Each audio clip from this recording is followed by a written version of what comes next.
Coup de projecteur à présent sur un jeune passionné par les sites oubliés de la Grande Guerre.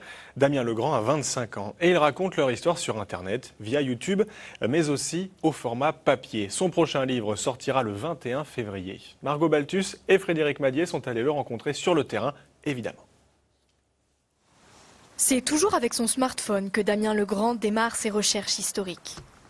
Je suis en train de prendre des photos du cuirassement qui se trouve donc juste devant moi pour déjà illustrer mon livre, pour avoir des belles photos à l'intérieur, des photos d'une belle couleur, une belle lumière et surtout pour remontrer aux gens ce qu'ils ont peut-être déjà vu à l'issue de leur randonnée sur le champ de bataille de Verdun.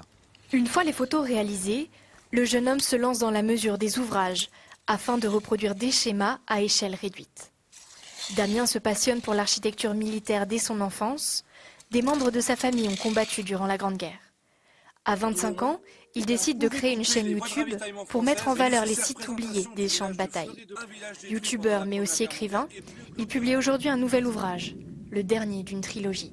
Vous avez donc le champ de bataille de Verdun qui est très vaste, mais on se souvient souvent de grands noms, comme Douaumont et Vaux par exemple, sachant que tout autour on a différents autres éléments, différentes autres fortifications comme ici Souville par exemple, ou des noms comme Froidterre, des noms que beaucoup ont déjà entendus, mais dont l'histoire a été méconnue ou alors pas réellement exploitée et qui sont maintenant perdus en pleine forêt. Médiateur culturel au mémorial de Verdun, Damien consacre ses journées à travailler sur le conflit. Ses livres se veulent des guides pour les visiteurs des champs de bataille. Comme je me balade beaucoup sur le champ de bataille de Verdun, je repère des endroits où il y a des marcheurs ou des randonneurs. Et parce que ces randonneurs ou marcheurs vont très souvent autour des sites, vont très souvent les voir, mais ne connaissent pas réellement leur histoire.